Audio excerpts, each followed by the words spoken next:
Light is an electromagnetic wave and it is transverse in nature.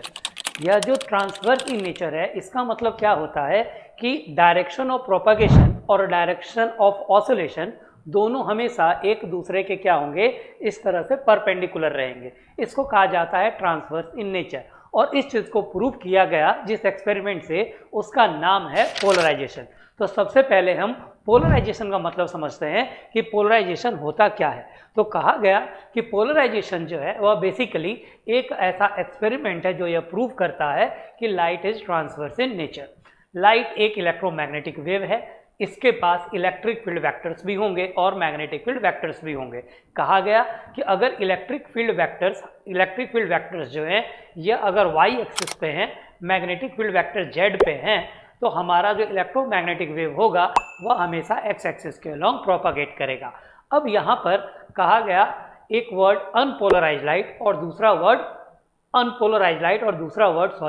Polarise light. अब unpolarise light का मतलब क्या होता है, तो कहा गया कि एक ऐसा ऑर्डिनरी लाइट जिसमें इलेक्ट्रिक फील्ड वेक्टर्स और मैग्नेटिक फील्ड वेक्टर्स दोनों हों, हम उसे अनपोलराइज लाइट कहेंगे। और इसमें आप इसको double headed arrow and A dot से सिंबलाइज कर सकते हैं। वहीं दूसरी तरफ पोलराइज लाइट का मतलब हुआ कि एक कंपोनेंट ऐसा जिसके पास आइदर इलेक्ट्रिक फील्ड वेक्टर्स हों और मैग्नेटिक फील्ड वेक्टर्स हों, दोनों नहीं होंगे, या तो इलेक्ट्रिक फील्ड वेक्टर्स होंगे या मैग्नेटिक फील्ड वेक्टर्स होंगे, उन्हें कहा जाता है पोलराइज लाइट। ओके, इनको हम आइदर डॉट से और डबल हेडेड एरो से रिप्रेजेंट करते हैं। ठीक है, अब इसी पोलराइजेशन ऑफ लाइट के में अनपोलराइज्ड और पोलराइज्ड लाइट को सेपरेट करने के लिए एक रिफ्लेक्शन मेथड यूज किया जाता है जिसको बोला जाता है पोलराइजेशन बाय रिफ्लेक्शन, और ये ब्रीविस्टर्स ने दिया था, इसीलिए इसे ब्रीविस्टर्स लॉ के नाम से जाना जाता है। इसमें किया क्या गया कि एक ग्लास का स्लैब लिया गया, उस पर एक ऑर्डिनरी लाइट इलेक्ट्रोमैग्नेटिक वेव या अनपोलराइज्ड लाइट को इंसिडेंट करवाया गया। इसका एक पार्ट रिफ्लेक्ट हो गया और दूसरा पार्ट रिफ्रैक्ट हो गया। जो पार्ट रिफ्लेक्ट हुआ वह फुल्ली पोलराइज था, जबकि जो पार्ट ट्रांसमिट या रिफ्रैक्ट हुआ वह पार्शियली पोलराइज था, पर किसी पर्टिकुलर एंगल पे, और उस एंगल का नाम दिया गया एंगल ऑफ पोलराइजेशन या ब्रीविस्टर्स एंगल, जिसको आप यहाँ पर देख रहे होंगे IP लिखा है। तो according to law of reflection IP is equals to IP as usual, और फ्रॉम स्नेल्स लॉ यह रिफ्रैक्शन का एंगल है R। तो स्नेल्स लॉ से आप क्या लिख सकते हो, sine IP by sine R equals to mu.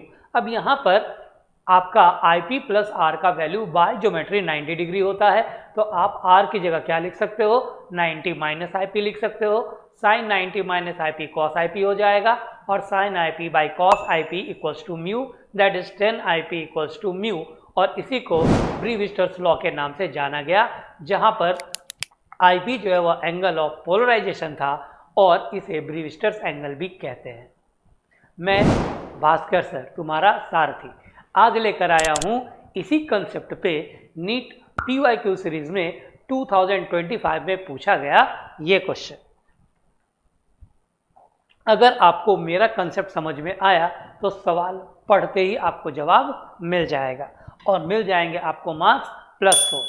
Question क्या कहता है, an unpolarised light beam travelling in air is incident on a medium of refractive index 1.73 √3 आप याद रखिए at Brewster's angle, then reflected light is completely polarized and angle of reflection is close to 60 degree.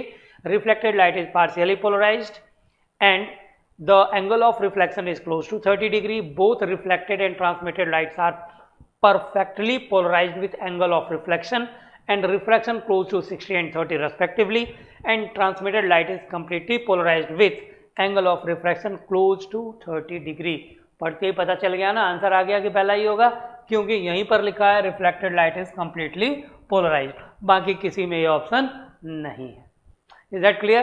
पर angle of incidence तो find करना पड़ेगा, तो उसके लिए आप आराम से आइए, लिख दीजिए 10 IP is equals to mu, और IP इज इक्वल्स टू क्या लिखेंगे आप, 10 इनवर्स म्यू लिखेंगे, मतलब 10 इनवर्स ऑफ √3 लिखेंगे, मतलब आप इसे क्या लिख देंगे, 60 डिग्री लिख देंगे। तो देखिए आपका ये आंसर आ गया। तो डियर स्टूडेंट्स, हर लंबी दौड़ की शुरुआत हमेशा एक छोटे कदम से होती है। जय श्री कृष्ण।